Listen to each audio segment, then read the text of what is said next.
Matan dunha coitelada no pescozo un home en plena rúa da Coruña. A policía investiga o acontecido.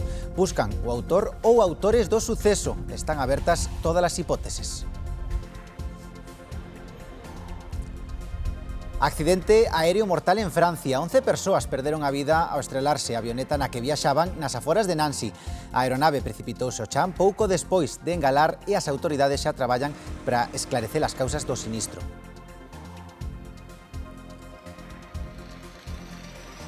Venezuela segue sumida na traxedia. Continúa aumentando a cifra de mortos polos tremores de hai 5 días. Son xa 1.450, entre eles hai 17 españois. Os cadáveres comezan a acumularse, polo que xa é unha emerxencia sanitaria. Todo es la prisa para ver si hay personas que todavía están con vida y poder rescatarlas con vida.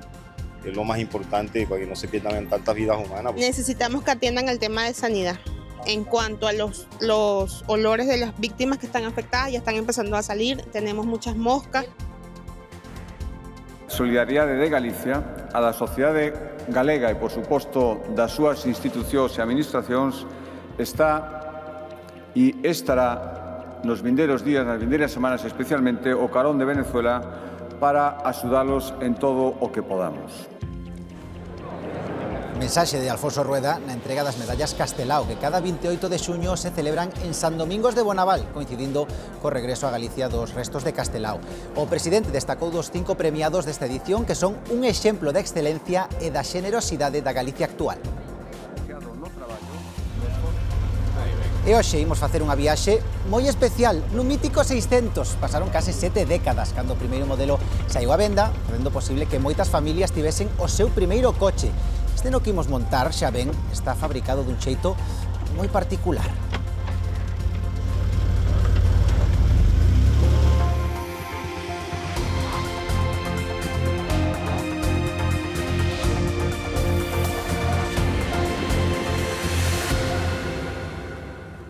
Que tal, saúdos, boas noites. Comezamos na Coruña porque ali un home faleceu acoitelado. A Policía Nacional investiga os feitos e busca o sospeitoso ou sospeitosos. Andrea Otero, de máis datos. Si, os feitos aconteceron a plena luz do día contra 1:30 do mediodía nesta rúa Manuel Azaña no barrio dos Rosales, cando un home, un veciño desta mesma zona, duns 50 anos, recibiu un navallazo no pescozo por parte doutro home que levaba o rostro semitapado, levaba unha máscara e tamén unha gorra para taparse. A vítima camiñou uns metros para pedir auxilio, pero rematou caendo ao chan, onde morreu desangrado. Agora a Policía Nacional mantén aberta unha investigación para esclarecer o acontecido. Sucedeu na travesía dos Rosais, arredor da 1:30 da tarde. A policía acudiu ao lugar tras recibir o aviso de que un home estaba deitado na beira rúa cunha puñalada no pescozo. A vítima, de 55 anos, estaba preto da súa casa. Despois de recibir a puñalada, víronos a ir correndo por un camiño estreito desde o xardín que se ve ao fondo das imaxes, ata que finalmente caeu ao chan. Un médico que pasaba por ali prestoulle os primeiros auxilios, pero só puido confirmar que falecera. Los vecinos estamos un poco consternados todos por eso, porque el que más y el que menos pues era una persona que lo apreciábamos, de verlo todos los días, era siempre educado, correcto, hablando con la gente. Unha testemuña apunta a que momentos antes do crime viu un individuo sospeitoso dando voltas pola zona. Ocultaba a cara cunha carapucha e cunha máscara e vestía unha sudadeira e un pantalón negros. Despois, outra testemuña viu no fuxir correndo en dirección a Labañou. A Policía Nacional trata agora de localizar o autor dos feitos. Segundo fontes policiais, na zona hai cámaras de seguridade e unha delas apunta directamente ao lugar onde se puido producir o apuñalamento, o que será clave para identificar formalmente o autor do crime. Aparece nas proximidades dun arroio en Bembrive, en Vigo, o corpo sen vida dunha muller. Estaba moi preto da súa casa. Raquel Gandoi ten máis datos.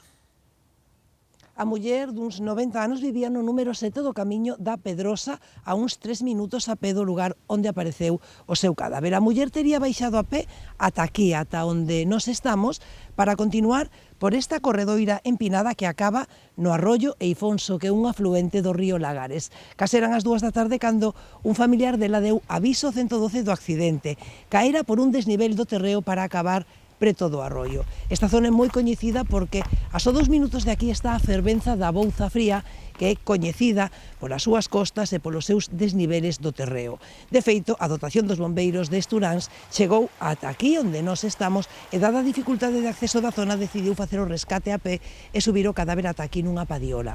Así que os sanitarios só puideron certificar o pasamento da muller. Na intervención participaron a Policía Local de Vigo e tamén a Policía Nacional e poucos detalles trascenderon do suceso, así que arestora a Policía continúa practicando dilixencias para esclarecer o ocurrido. Grazas, Raquel. Viaxamos agora cara a Lugo porque esta madrugada ardeu en Chantada un dos antigos chalés que Fenosa tiña para que os seus traballadores pasasen as vacacións. O edificio estaba baleiro dende hai anos e aínda se descoñecen os motivos do lume. Pasaban as 2 da madrugada deste domingo cando os bombeiros de Chantada recibiron unha chamada informando dunha casa que estaba ardendo nas proximidades do encoro de Belesar, no lugar de Xan Pereiro, na parroquia de San Fid. Cando chegaron os bombeiros xa non deron salvado o edificio que ardeu na súa totalidade. Trátase dunha das vivendas construídas por Fenosa hai unha 30 de anos e que se ofrecían os empregados para pasar as vacacións. En concreto, esta era a mellor, a máis grande de todas, e estaba reservada pro persoal de maior cualificación. Eran outros tempos. Posteriormente, Naturgy, a actual propietaria, cercou a casa e así permanece. Polo de agora estás investigando a orixe dun lume ao que, ademais dos bombeiros do Parque de Chantada, tamén acodiron os bombeiros forestais, a Garda Civil e a Policía Local.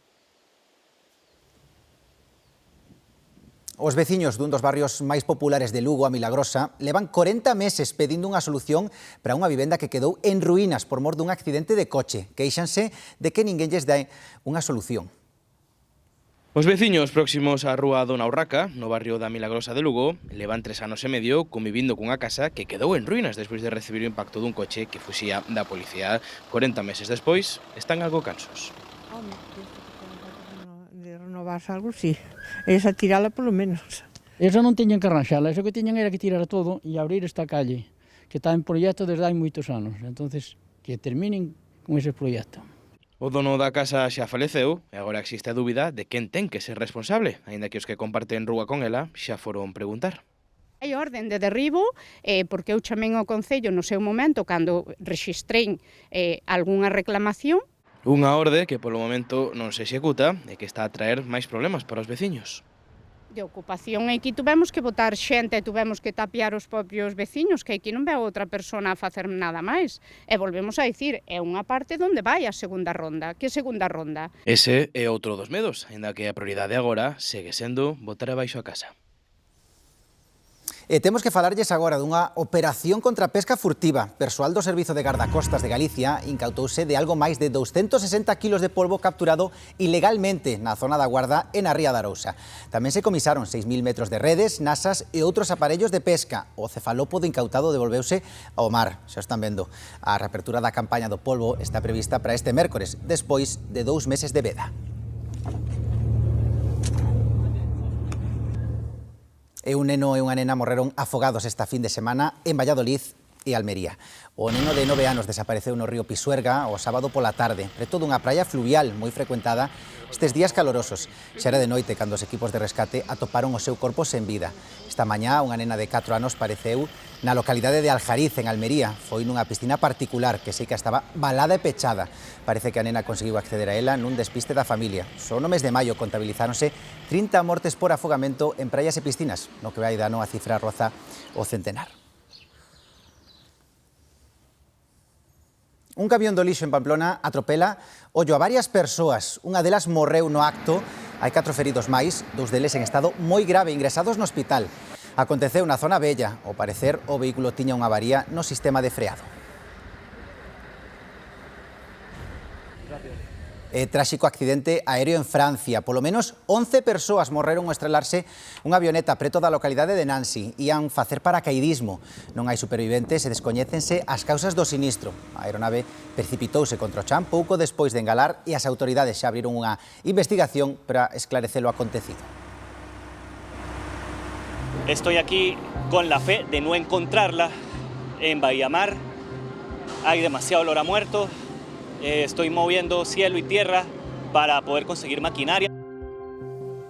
A cifra de falecidos na maior traxedia humanitaria de Venezuela continúa subindo. Son xa 1.450 e os feridos xa superan os 3.000. Entre os falecidos hai 17 españois. O Ministerio de Asuntos Exteriores de España acaba de confirmar que hai 150 desaparecidos do noso país. Un pobo unido para salvar os seus familiares, os seus amigos e a todos os cidadáns que aínda estean soterrados, e sempre coa esperanza de atopalos con vida. E son moitos os que despois de varios días baixo os cascallos seguen sobrevivindo.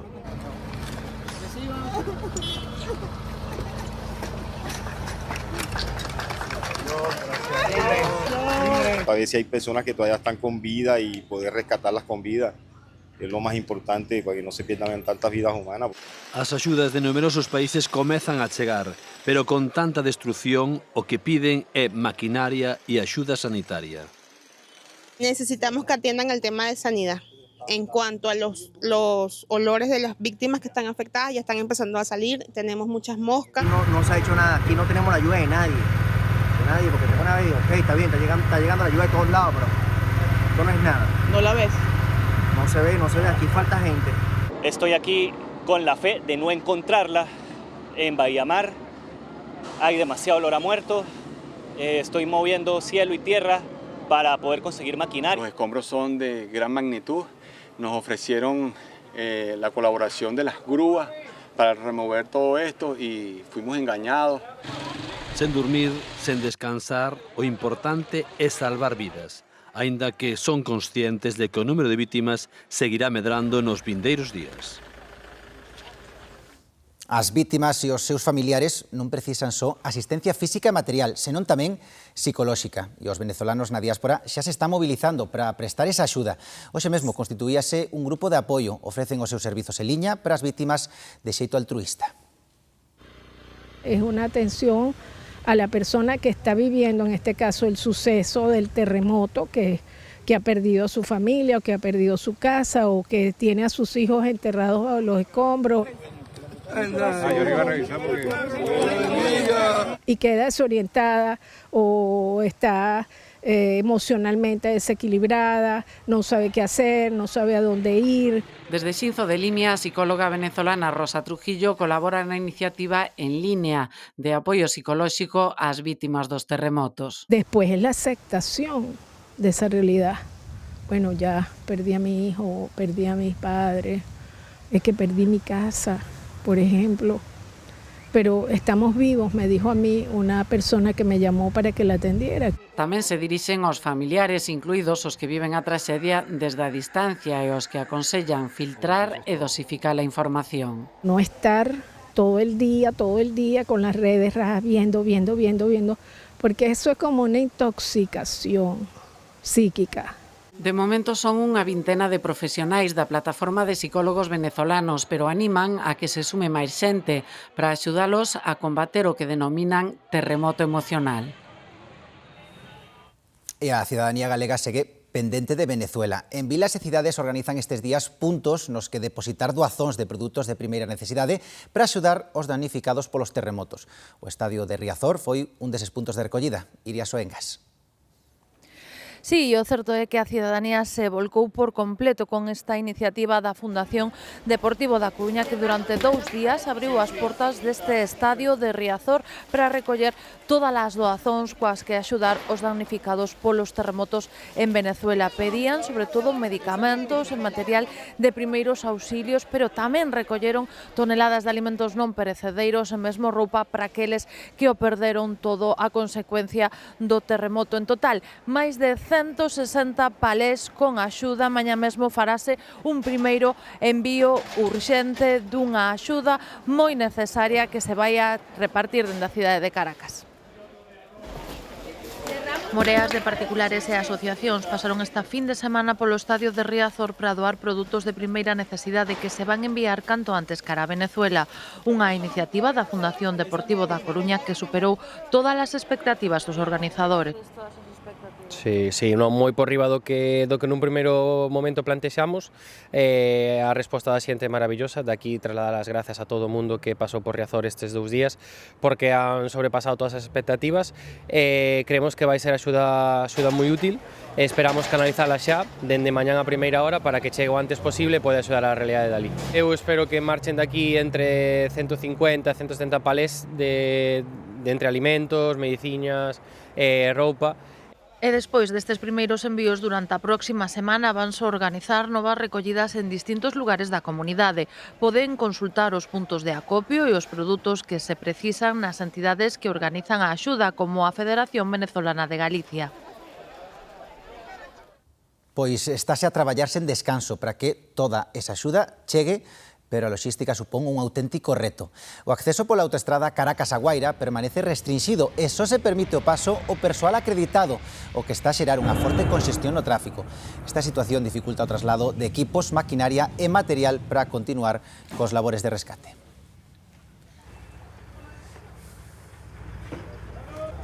E Galicia converteuse no fogar de milleiros de venezolanos. Só en Lugo residen preto de 3.000 persoas que estes días viven co corazón encollido e pendentes de cada mensaxe, agardando novas dos seus familiares. Gabriel amósanos no móvil as fotos do que queda da casa da súa irmá. Totalmente agrietada las paredes, las columnas, al punto que está inservible todo el edificio completo. A mañá dos domingos, centroamericanos e sudamericanos xúntanse no CEAO para votar partidos de béisbol. A bandeira de Venezuela e lazos negros lembran a traxedia. O número 5, Samuel, é venezolano e leva un ano vivindo en Lugo. É fisioterapeuta e no seu país traballaba cos equipos de béisbol. Se estaba haciendo la Liga Mayor. Se encontraban jugando el equipo de Delfines de La Guaira contra Samanes de Aragua. Y lamentablemente familiares de muchos amigos míos peloteros, Gorky Hernández, Eliezer Alfonso, fallecieron porque se encontraban en el Hotel Edward, que fue el que se derrumbó mientras ellos estaban en el estadio porque estaban jugando. Solamente han podido rescatar 3 niños, 3 menores de edad, hijos de amigos peloteros, y de resto todos los familiares no se sabe nada. Hay mucha gente tapiada en los escombros. En Venezuela viven ao redor de 30.000 galegos, case tantos como venezolanos residen na nosa comunidade. Ali no país caribeño, a maioría dos galegos concéntranse na capital, en Caracas, e moitos deles agrúpanse na Irmandade Galega de Venezuela. O seu presidente calcula que puderon verse afectados polos tremores máis de 500.000 de socios. Jesús Alberto Bello agradece a axuda que empeza a artellarse aquí en Galicia para facela chegar a Venezuela, tanto dende diferentes entidades como dende a Xunta. Ao mesmo tempo reivindica emocionado a solidariedade dos galegos do exterior que están botando unha man a pesar de perdelo todo.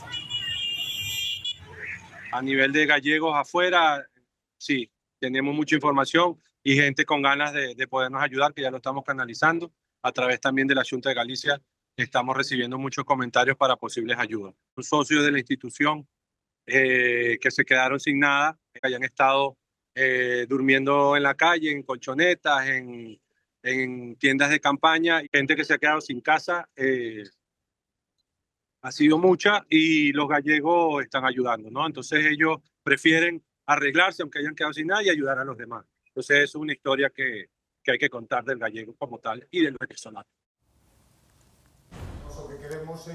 Alfonso Rueda reuniuse esta tarde por videoconferencia con representantes dos centros galegos en Venezuela para trasladarlles a solidariedade do pobo galego e agradecerlles o traballo que están facendo para atender os afectados. Alfonso Rueda díxolles que a Xunta vai activar todos os mecanismos para colaborar na recuperación do país. Ademais de apoios aos damnificados, a través de Negués, a Xunta ofrece axudas de emerxencia para emigrantes galegos e descendentes afectados por catástrofes naturais como esta. A solidariedade de Galicia, a da sociedade galega e, por suposto, das súas institucións e administracións está e estará nos vindeiros días, nas vindeiras semanas especialmente, o carón de Venezuela para axudalos en todo o que podamos.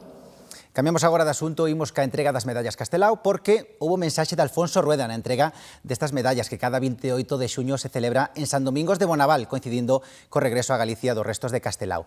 O presidente dixo dos 5 premiados desta edición que son un exemplo da excelencia e da xenerosidade da Galicia actual. Rueda defendeu tamén a España constitucional que non pode admitir, remarca, discriminacións entre territorios. Medalla Castelao 2026 a profesionais inspiradores que traballan no país como os da Fundación Andrea de apoio ás familias de nenos con doenzas crónicas ou terminais, María Barallobre, fundadora dos restaurantes La Penela, ou o atleta Adrián Ben. Esta é unha terra de esforzo, de raíces firmes e de solidaridade, valores que intento reflectir en cada carreira. E a galegos que destacan fora como Marca Peán, santiaguesa, directora en Xenebra do maior laboratorio de partículas do mundo. A miña trayectoria de tantos outros demostra que os galegos e as galegas somos quen de participar nos proxectos científicos máis ambiciosos do mundo. Ou Esteban Batallán, de Barro, trompetista recoñecido a nivel internacional, asentado en Chicago e formado en Galicia. Sinto que este galardón é o recoñecemento a todo un sistema que funciona, o noso. Por iso gustaríame dedicarlle primeiramente este galardón á miña familia e despois a todos os músicos de Galicia. Galicia debe ser sempre o principal obxectivo dos que teñen responsabilidades públicas, di Alfonso Rueda, que defende un Estado autonómico sen privilexios nin discriminacións. A España constitucional da que formamos parte non pode admitir intentos de discriminacións entre cidadáns ou entre os territorios que a integramos, aínda que nos intenten impoñer. Galicia vai defender os seus dereitos agora e cara ao seu futuro. Cumpre hoxe 90 anos o plebiscito do primeiro Estatuto de Autonomía para Galicia que coincide coa celebración deste acto. O Bloque Nacionalista Galego conmemorou hoxe esta data en Pontevedra, un acto de homenaxe no que a voceira nacional do partido avanzou que antes de que acabe o ano o BNG impulsará unha proposta para conseguir un novo estatus político para Galicia. Unha proposta de novo estatus político para Galiza que recoñeza a plurinacionalidade do Estado e a nosa condición de nación. Unha proposta que nos dea ferramentas máis potentes para mellorar a vida das persoas que viven neste país. Esta tarde inaugurouse no Concello lugués de Antas de Ulla o Parque Central de Galicia. Con esta iniciativa, a Deputación e o Concello buscan poñer en valor o centro xeográfico do país. Na inauguración, que contou con actuacións musicais e unha degustación gastronómica, tamén estivo presente o secretario xeral do PSDG, José Ramón Gómez Besteiro. Ben, imos coa política nacional. Mañá comparecerá no Senado a secretaria de Zapatero e o martes o ministro Grande Marlaska. Preguntaránlles por algúns dos casos de corrupción que afectan o PSOE. No Comité Federal do partido, Sánchez esforzouse por minimizalos. Gertrudis, perdona que te preguntemos. Gertrudis Alcázar comparecerá este luns na comisión que investiga na Cámara Alta, entre outros asuntos relacionados coa SEPI, o cuestionado rescate a Aerolínea Plus Ultra. Pola tarde será a quenda de Jesús María Gómez, quen era comisario de policía no aeroporto de Barajas en xaneiro de 2020, cando se produciu o controvertido episodio da aterraxe do avión da entón vicepresidenta venezolana Delcy Rodríguez, mentres pesaba sobre ela a prohibición de entrar na Unión Europea. A agora presidenta encargada do país caribeño mantivo un encontro co exministro de Transportes e exsecretario de Organización do PSOE, José Luis Ábalos. Estaba de tránsito y a instancias del ministro de Turismo me pidió si me importaba que la saludara. Condenado o pasado luns a 24 anos de cárcere por corrupción. O martes será o actual ministro do Interior, Fernando Grande Marlaska, quen comparecerá no Senado, pero noutra comisión, a do caso Coldo. Xa pasou por ela en outubro de 2024 e asegurou que nunca sospeitara de Ábalos. Nunca tuve la sospecha de que pudiera estar en ningún negocio turbio. Estas comparecencias chegan despois dun comité federal do PSOE no que Sánchez saiu en defensa de Zapatero. Atropello que tanto él como su familia han sufrido. Da súa muller Begoña Gómez e do seu irmán David Sánchez. Primero un pseudomedio publica una falsedad, después una organización vinculada a la ultraderecha convierte ese bulo en una denuncia. Todos eles investigados pola xustiza e intentou quitarlles ferro. Personas concretas que se aprovecharon de sus posiciones para obtener beneficios personales. Os casos de Ábalos, Santos Cerdán e Leire Díez. Sánchez contempla seguir gobernando máis alá de 2027, unha mensaxe na que insistiron hoxe dende o seu partido. Mentres o PP reitera que o sanchismo está acabado e debe convocar eleccións. Todos aquellos que intentan desde fuera presionar al Partido Socialista que vamos a seguir gobernando. No solamente hasta 2027, no, más allá. Porque lo importante es pensar en la España de 2030. Lo cierto es que España sí es un clamor que pide elecciones. Y eso se pide en la calle y se pide también en las Cortes Generales. Elecciones ya para echar del poder a quienes no han parado de robar desde que llegaron. Ollo mañá se teñen que viaxar en tren porque hai folga. Será a primeira xornada de paro e máis de 20 conexións están canceladas. Ímonos en directo ata a estación de Santiago. Demetrio Morenza ten máis datos. Sí, Si se teñen previsto viaxar a partir das próximas madrugada, a partir das 12 da noite, e hasta as próximas 12 da noite, é dicir, durante toda a xornada do luns, máis vale que revisen na páxina de Renfe si ese tren está dentro dos servicios mínimos establecidos por Renfe, porque hai convocada esa folga de 24 horas, primeira folga, porque será tamén repetirase unha segunda xornada o próximo día 15 de xullo. O sindicato convocante reivindica que se están a incumplir os acordos de 2023 e que se está de xeito camuflado desmantelando o servicio de mercadorías, de transporte de mercadorías sin ter en conta os traballadores da compañía, establecida, como decíamos, os servicios mínimos por parte de Renfe, o 73% para longo recorrido, así como para alta velocidade, o 75% para cercanías e o 63% para media distancia. Dende Renfe pídese que se consulte a súa páxina, porque hoxe atopámonos con algún viaxeiro que se levou a sorpresa de que mañá non sabe se poderá viaxar, e isto que ten o billete mercado. Como que no son servicios mínimos, por lo tanto no es obligatorio que el tren vaya a salir y está derecho el maquinista que venga y vayamos, o que no venga y no vayamos. Me parece bien que cada uno tiene su derecho a hacer la huelga, pero si haces una huelga y dejas perjudicadas a una inmensa cantidad de personas, me parece un acto nefasto. Me acabo de entrar. Ni idea. Que venimos en autobús, así que ni nos enteramos de nada. Falta pouco máis dun mes para vivir a eclipse total de sol e Galicia xa saben el lugar privilexiado. A cidade de Lugo é un dos mellores destinos de Europa para contemplar o extraordinario fenómeno. Durará unhas 2 horas e o negro total será ás 8:28. Tome nota porque non se vai repetir en 400 anos.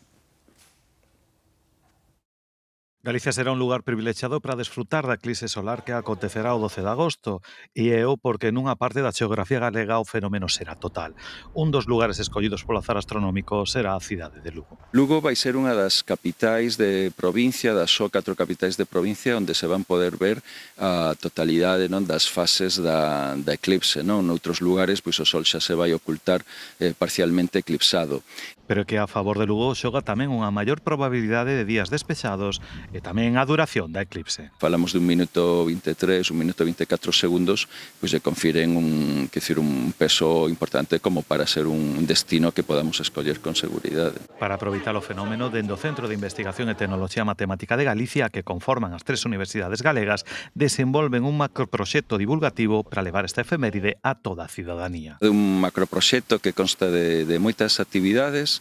As principais, digamos, son o ciclo de conferencias ou charlas coloquio que vai ter lugar ao longo do mes de xullo e de agosto, así como un par de obradoiros que teremos daqui a data da eclipse.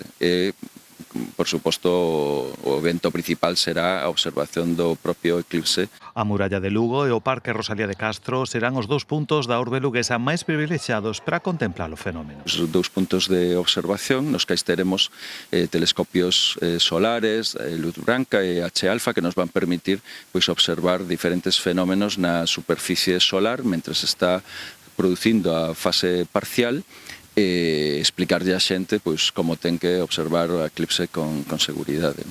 A próxima eclipse total non acontecerá en Galicia ata dentro de 150 anos e concretamente en Lugo ata 2480, unha boa razón para non perder nada desta histórica efeméride.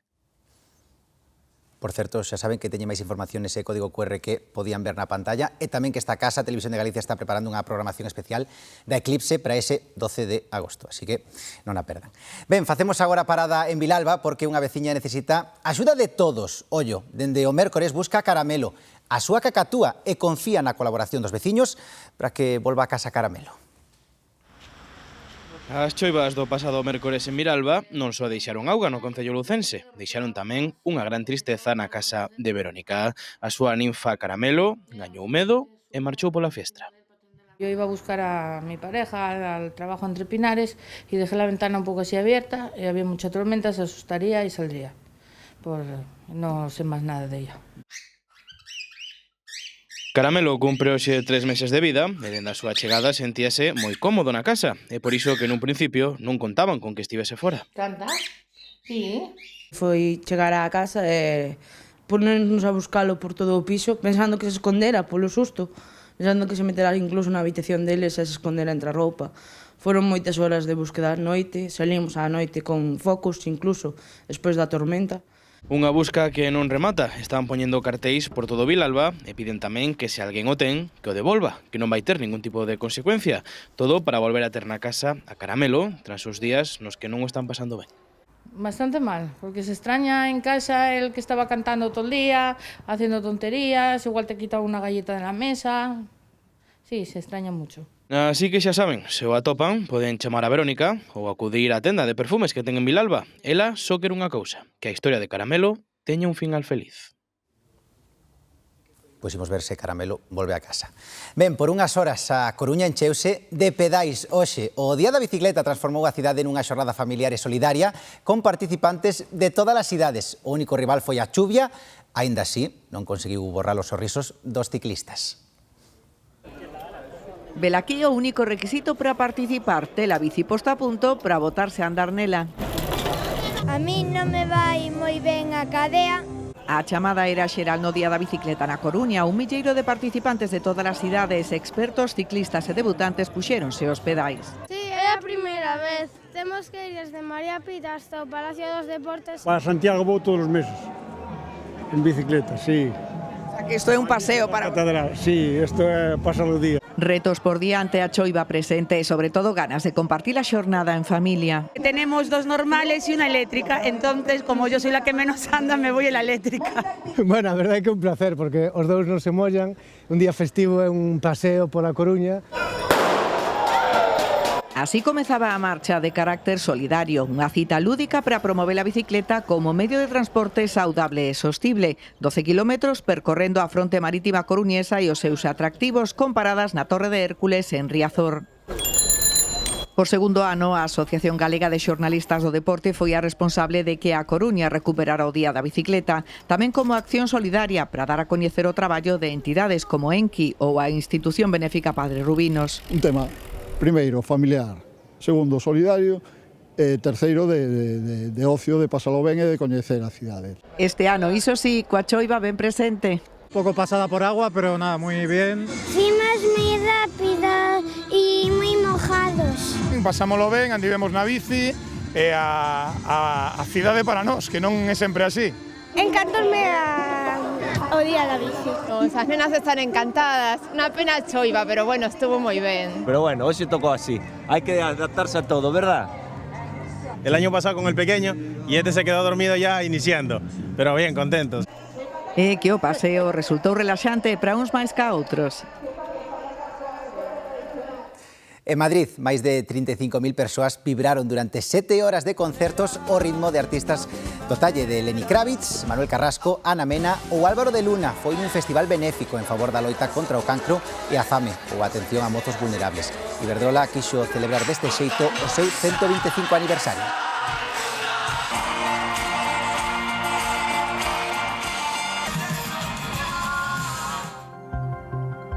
Vindo é unha tradición moi antigua, entonces gústame. Pois xa ben, centos de persoas gozan hoxe da Rapa das Bestas de Mondoñedo, a primeira do ano na provincia de Lugo. Danse cita preto de 20 loitadores, moitos deles ben novos. O Campo do Oso en Mondoñedo inaugura un ano máis a temporada de Rapa das Bestas na Mareña Lucense, unha tradición que ven de séculos atrás e que sigue viva grazas en parte aos máis novos que siguen traballando para organizalas. Ahora contaremos que empecen a subir os xinetes, recoller os cabalos ao monte, que están por aí en libertad, e baixaremos aquí ao curro, e para despois rapalos, marcalos e desparasitalos. Unha tradición que vai de pais a fillos, e algúns xa deixan incluso que a nova xeración sexa encargada das bestas. Desde pequeno sempre me gustou. Sí, eu xa levo vindo aquí varios anos, isto gustame moito. Pero non todo é festa, o motivo principal é o cuidado do animal, rapado, vacinación e, por suposto, teñen que marcalos. Foron testemunha de todo isto os centos de persoas que gozan do evento. Son veciño de por aquí e levo moitos anos vindo, é unha tradición moi antigua. E non todos son galegos. It's amazing, like look at these cute horses here. É incrible, di Yan Yan, unha rapaza de Nepal que goza tamén dunha rapa das bestas de Mondoñedo que ten xa cerca de medio século de vida.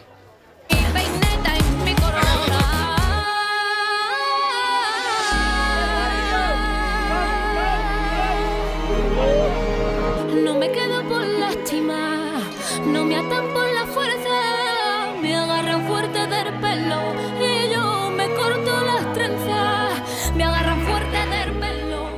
o prometido é débeda. E esta imaxe, de verdade, non é intelixencia artificial. Hoxe subímonos a un coche moi especial. É un mítico 600 que aínda funciona. De feito, nel puidemos percorrer un chisco ás rúas de Pantiñobre, en Arzúa, sen sair da casa de Agustín.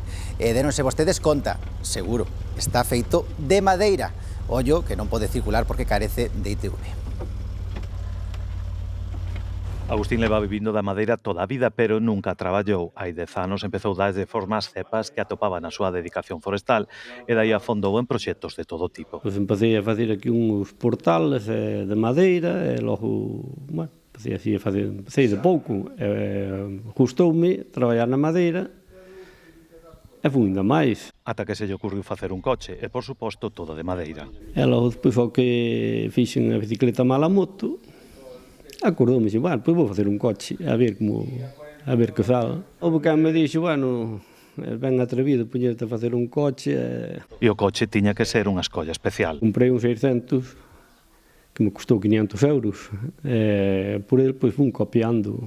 E fun, bueno, descorrindo como había que colocar a madeira, como iba a facer, bueno, todo descorrindo, porque eu nunca vin facer un. Portas dan moito traballo, porque poñelle cristales que suban, bueno, facerlle todo, cierres, todo é bastante complicado. Ademais de ser de madeira, este 600 tan especial ven con sorpresa. A idea foi sempre que tuvese un motor. Cando ven que o movo, que arranca o motor, digo, ui, pero ten motor. Veñen, é moita xente que pregunta se ten motor. Cando ven, bueno, quedan alucinan. Pendente de novos proxectos, polo momento Agustín desfrutará do conseguido expoñendo o seu singular 600 na feira de Curtis a finais de xullo. Pois hoxe quixémonos deter nesta historia porque hai 69 anos saía da fábrica de Barcelona o primeiro 600. Por aquel entón non había ningún de madeira. Un vehículo que revolucionou a mobilidade, foi un símbolo da clase media e moitos tiveron nel o seu primeiro coche. Seguro que na casa o recordan perfectamente. A partir de 1957 a produción foi aumentando e o Seat 600 comezou a encher as estradas de todo o país. Un deses modelos pertencía, por exemplo, á familia Alcaide, un matrimonio e os seus 19 fillos que utilizaban os seus 600 para irse de vacacións. O coche era pequeno e facían 3 viaxes. Dende entón, milleiros destes coches rodaron polas estradas, tamén galegas. Converteuse nunha peza de colección e ata hai concentracións en moitos puntos do país. Da igual se o coche era pequeno, non tiña tecnoloxías ou é de madeira. Ás veces, o máis sinxelo é o que máis lonxe nos leva. O máis antigo é de finais dos anos 50, que se debeu buscar no seu día alrededor de 60.